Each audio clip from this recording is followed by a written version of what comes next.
Hello everyone, welcome back to this latest edition of a sector update. Thanks for, hopefully you enjoyed the first one, and thanks for coming back for the next one.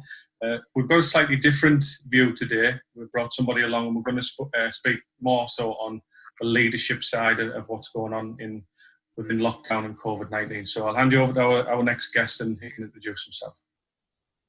Yeah, morning Gary. My name's Dave Hughes. I'm Hartlepool born and raised. I currently work for ENGIE UK as their shared services director. I've been in that role for 6 years now, based in Newcastle. For anyone who doesn't know ENGIE, we're a large multinational French-owned energy and services company. And in the UK, we have a turnover around about 3 billion, 15,000 employees. So I'm responsible for the delivery of all the back office support services to the UK business, all aspects of finance, HR, IT, procurement. My background basically is after university, trained as an accountant in London, then got an opportunity at a pretty early age of 27 to set up a shared service centre, moving back office functions from London up to Leeds. And then I spent probably 8 to 9 years working with large water and energy companies doing similar things, and as part of that we were implementing new systems, insourcing, outsourcing activities, so a lot of transformation work. So that's my current role. In a month's time I start a new role establishing shared services for an energy company in Oman in the Middle East. So I'm currently in a situation where we're debating if and when the family can fly out and relocate. So brief background on me. So that, so you said you work in the shared services sector with the energy sector. What's business actually like at the moment in those sectors? So we operate in a number of sectors. So I think it probably varies. It does vary from sector to sector. So we've got an energy generation business that is producing energy and supplying the national grid. No real impact in that business. We've got critical assets that need to be maintained, and our staff are continuing to support those assets. We supply energy to businesses, so our business customers have obviously been massively impacted by COVID-19. Some of them are really struggling, some of them have furloughed their staff. So the demand in that sector's changed massively, so we're working hard to support those businesses through these difficult times. But clearly there's been an impact on ENGIE in that respect. We have a business services division, which is supplying energy services as well as facilities management, things like security and cleaning. And many of those customers have closed down or furloughed staff or reduced the size of their operations. So that's definitely had an impact on us. And as a result of that, we've furloughed a proportion of our staff supporting that sector. We have a places and communities sector that is basically working on regeneration work, construction type activities, and to be honest, that a lot of those activities just stopped fairly quickly after COVID-19 crisis and lockdown kicked off. So that business has pretty much been shut down for at least the last 8 weeks. And the final sector that we play in is a healthcare sector, which obviously, as for us, has been business as usual. So we've been doing things like supporting, setting up Nightingale hospitals in London and Birmingham, keeping hospitals clean and secure. A lot of project work and setting up COVID-19 wards in acute hospitals across the UK. So some real heroes in that sector. I think we're coming out of the other side now from discussions we've been having recently. Businesses are slowly returning to work, some faster than others, obviously. And what we've tried to do throughout the crisis is every decision we've been making is basically putting the health and safety of our people as a number one priority, and that's driven all of our decisions for not only for us but also for our customers. And I think that's obviously come with its challenges, but there's been some immense teamwork that's pulled together throughout the crisis in our teams, which has been great to see. Excellent. A couple of questions really here that it's focusing around you. So one, in the current climate, has your leadership sort of outlook and your leadership model changed? And if it has, how has that changed? Yeah, I wouldn't say it's changed. I think our focus, we've certainly focused on some key areas. A lot of these things we were obviously striving to do before. So I guess the things that we've consciously agreed between us as leaders and the leadership team, there's probably three things. We've always tried to be proactive in everything that every plan that we've put into place. So in the early days, we could see what was happening, and we could see a lot of the uncertainty that was starting to affect our teams. So we tested our business continuity plan probably 2 weeks earlier. So we actually had our staff working from home 2 weeks before the government made that happen. So we tried to take away a lot of that uncertainty, and I think that was good. I think we've always remained positive as leaders. So I think I've talked to my management team about our role during these times is to give people hope.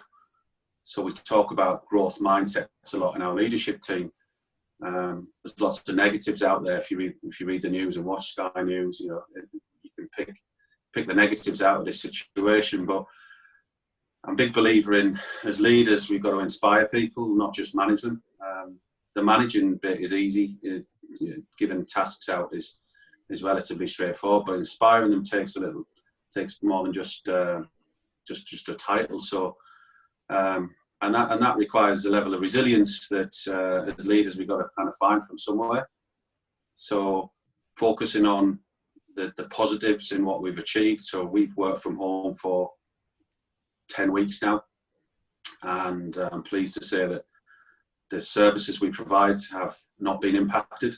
Now, that's not something we would have chosen to do in the past. We would not have chosen to send our teams home and try and run complex processes like payroll or accounts payable.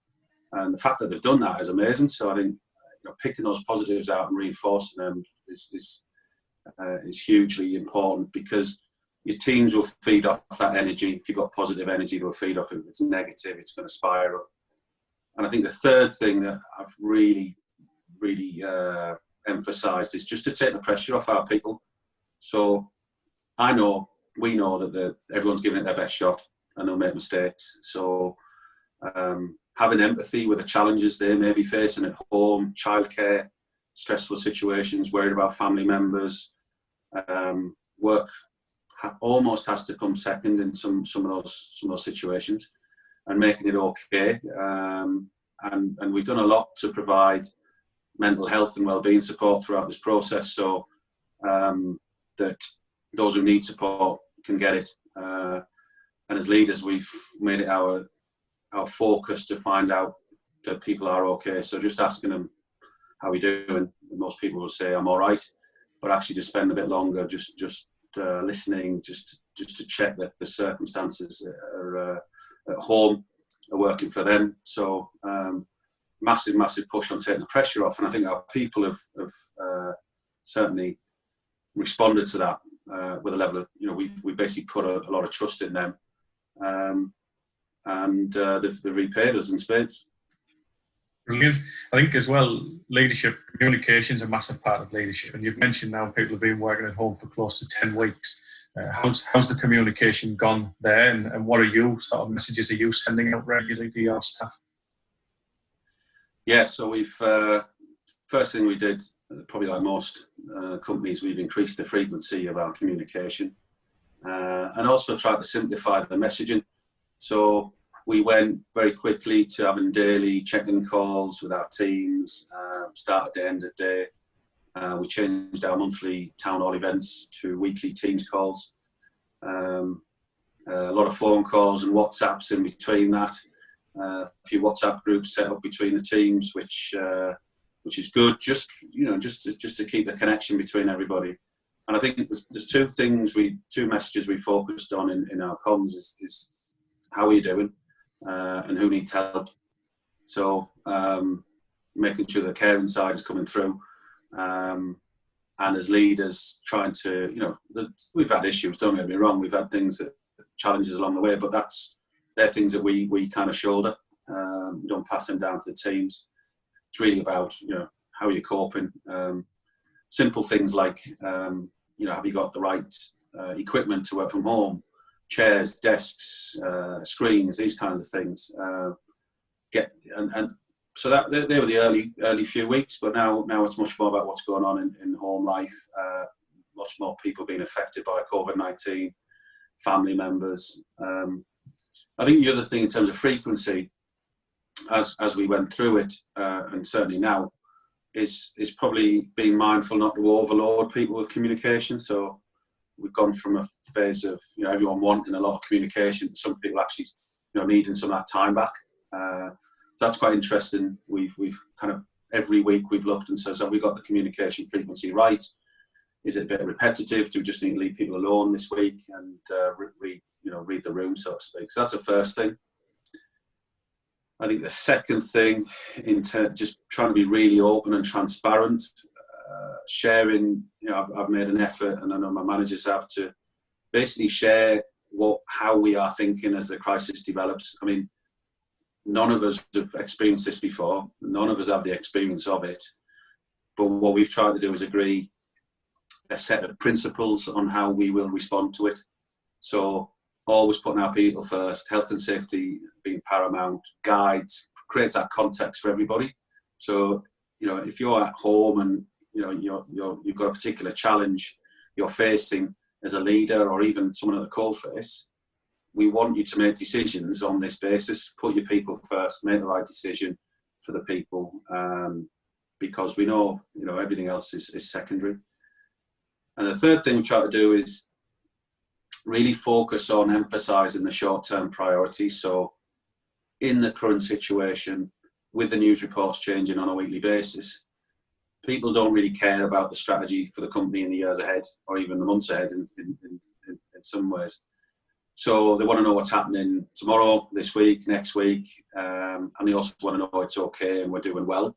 So we've spent a lot of time just reminding people what the short-term priorities are, reminding them what we've achieved, what we said we would do this week, and what we have achieved, so that they feel like they're winning. I think it's sometimes easy to fall into a trap of focusing on some of the negatives that haven't necessarily gone quite to plan, and that's normal. But just reinforcing the short-term priorities. And actually, what's been quite interesting is when you've done that and you've stripped everything back, we've actually found a much shorter list of short-term priorities, if that makes sense. So there's lots of things that you do before that if you actually stopped yourself and stepped back and said, well, is this a short-term priority? Probably isn't. They're just things you're involved in. So it's allowed us to strip back some of that noise, that I call it, that just gets in the way of everyday work. Great stuff. You constantly evolve, or try to evolve as a leader. What sort of steps do you put in place to help that? Yeah, I've always been a big fan, and I've always put this in place wherever I've been, of coaching and mentoring. So always having a coach, a critical friend. This is something that I've valued myself.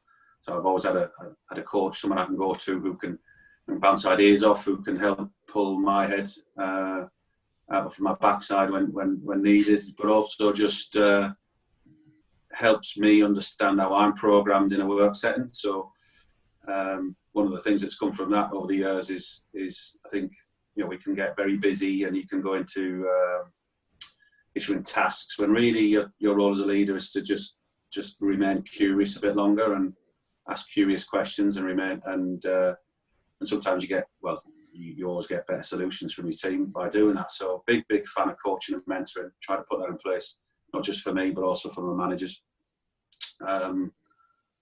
Second thing's probably I've always had a passion for learning, so I always put myself out of my comfort zone.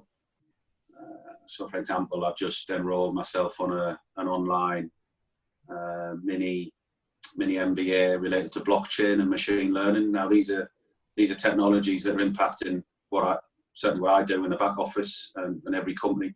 So how can I stand in front of my leaders and say, we've got to kind of exploit these opportunities without fully understanding them. So big fan of learning. I'm always kind of making sure that I don't get too busy in work to not be learning outside of work. And probably the third thing is focus on relationships. So certainly in the new role in the Middle East, I know this is going to be a massive test to not it won't be enough to just set a clear vision of where we're going. Building those relationships that connect with people on an emotional level. So I'm a big believer that people will run through brick walls if they fundamentally believe in why we're doing stuff, and they want to drive change. They're not satisfied with the status quo. So what I've found is that, you know, working those on a relationship level rather than a task level is gets better results, and is much more enjoyable. So yeah, they're probably the three things that I'm working on in terms of my own leadership style. Great. So has anyone been a key influence on your career? And feel free now, if you want, you can name drop and sort of what those who were an influence, what were the little nuggets that you took from their leadership that you use in your own? Yeah, so there's probably two people, I think. When I was a young graduate in my first role down in London, I worked for a great finance director, and he went on to be the CEO of the cooperative group. So when he joined the business, had a lot of experience, but also a lot of ambition, and he gave me an opportunity far beyond my experience, and I have a lot to thank him for. I learned a few things from him: positive mental attitude, because he never let anything get to him, and was just unflappable. He always thought big and bold. So some of the ideas that he had, others have thought of, but were just afraid to do because they didn't have the kind of influence and skills or negotiation skills that he had, where he could actually get the support for what he wanted to do. So, for example, back then he was, bearing in mind we were working in the government organisation then, he took the fairly bold decision to replace all of our wall-to-wall systems, lock, stock and barrel, in one of the biggest system transformations that had taken place in government at that time. And I was right in the middle of that and watched that unfold and kind of was full of admiration as to how he did it. And the third thing I learned from him was that you need to learn from your mistakes. So one of the things he always used to say to me is when you're pioneering, you have to accept you won't always get it right first time. And as a young manager, I was obsessed with never screwing up and never making mistakes. And he just flipped my brain on its head and said, well, if you don't make mistakes, how will you ever learn? So learned a lot from him. Very inspiring leader. The second one, which is probably quite interesting, is I learned a lot from my mum, and she had a big influence on my career. So I think she had an amazing work ethic, God rest her soul. So she had 3 jobs when we were kids, and a single parent. So, you know, huge respect for what she did in terms of work ethic and effort. She was always positive. She said you can achieve anything you set your mind to, and was very caring as well. Always put people first. Nothing else matters. And I think I've consciously or subconsciously built that into my leadership style. That, you know, we can get carried away with great management theories, but if you haven't got your people and they don't know that you care about them, then, you know, it's not much fun. So great, thanks for that. This current climate has thrown up a lot of problems. What's your approach to problem solving as a leader? My approach, I mean, I think there's what I've learned is there's 2 ways to deal with problems. So you either internalise or externalise the problem. So in my early career, I probably internalised a lot. So I took a lot on.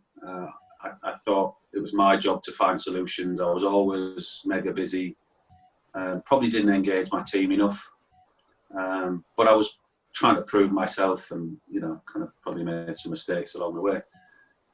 And what I learned, and this is something that I learned from some of the coaching support that I've had, is that actually as you grow as a leader, and certainly when you start to manage bigger teams, and you need to, every problem you face, you need to externalise that problem. And by that I mean involving your team from the very start. So asking for ideas, asking for how people feel about certain issues is usually kind of exposes a deeper level of thinking, embracing that constructive tension, taking on multiple perspectives.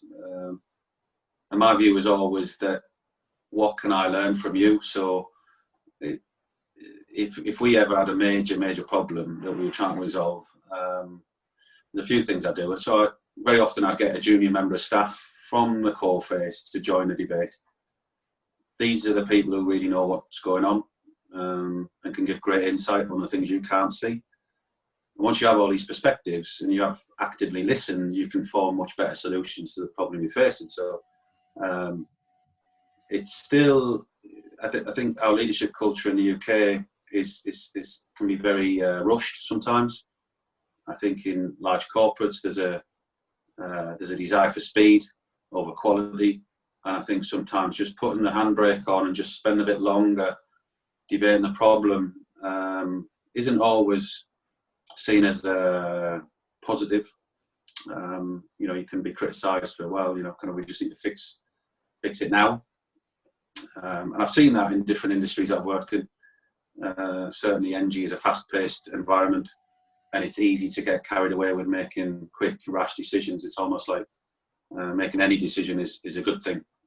And I've kind of worked hard over the years to kind of get my management team much more reflective, be much more curious, but we just spend better time planning.